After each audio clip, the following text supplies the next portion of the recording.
আসসালামু আলাইকুম দর্শক, আশা করি সকলে অনেক ভালো আছেন। আজ দেখিয়েছি ডিম পেঁয়াজের চপ বানানোর রেসিপি। যারা ইফতারের জন্য সুস্বাদু ও নতুন আইটেম পছন্দ করেন তারা চাইলে খুব সহজে ডিম পেঁয়াজের এই চপ বানাতে পারেন। এতে করে আপনাদের সময় বেঁচে যাবে।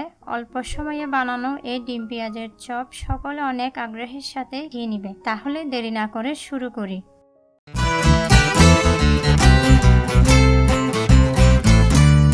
চপগুলো বানানোর জন্য আমি সিদ্ধ ডিম নিয়েছি। এখানে প্রয়োজন অনুযায়ী ডিম নেবেন। এবার ডিমগুলিকে স্লাইস করে নিব। দেখেন, এভাবে মাছ বরাবর দুই ভাগে ভাগ করে নিচ্ছি। তারপর এভাবে করে কেটে নিব। সবগুলো একসাথে স্লাইস করেছি। এখন পেঁয়াজ কুচি নিয়েছি। যেহেতু ডিম পেঁয়াজের চপ বানাবো তাই পেঁয়াজের পরিমাণ বাড়িয়ে নিতে হবে।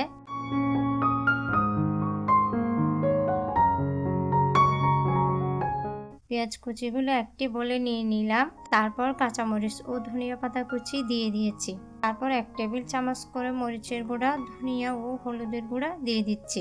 স্বাদ মতো লবণ দিলাম। এবার হাত দিয়ে মেখে নিচ্ছি। ভালো করে মেখে নিবেন। শুরুতে খুব শক্ত মনে হলেও মিশিয়ে নিলে সফট হয়ে যাবে। এখন 1 কাপ বেসন দিলাম। ভালো করে মেখে নিচ্ছি। কোনো পানি দেওয়ার প্রয়োজন নেই। বেসনের পরিবর্তে আটা, ময়দা বা চালের গুঁড়া দিলেও হবে। মেখে নেওয়ার পর এমন হয়েছে। এখন হাতে ডো নিয়েছি।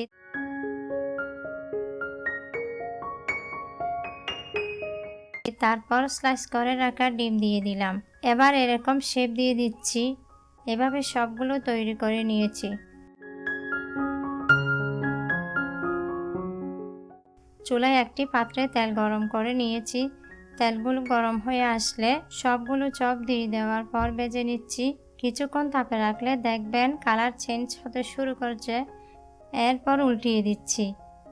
এখন পছন্দ মতো কালার আসা পর্যন্ত ভেজে নিতে হবে। দেখুন, লাল হয়ে গিয়েছে। মজাদার ডিম পেঁয়াজের চপ রেডি হয়ে গিয়েছে। এই চপ খুব সহজে বানানো যায়। ইফতারে এই চপ একবার হলেও বানিয়ে দেখবেন। এরপর প্রতিদিন বানাতে মন চাইবে। ডিম এবং পেঁয়াজ দিয়ে বানানো এই চপের স্বাদ অন্যরকম। চপগুলো খুবই মচমচে হয়েছে। রমজানের ইফতারের টেবিলে অথবা যে কোনো সময়ে নাস্তা হিসেবে এটি বানিয়ে নিতে পারেন। দর্শক, রেসিপিটি ভালো লাগলে লাইক ও চ্যানেল সাবস্ক্রাইব করতে ভুলবেন না। কোনো প্রশ্ন থাকলে কমেন্টে বলতে পারেন। আজ এ পর্যন্ত। আল্লাহ হাফেজ।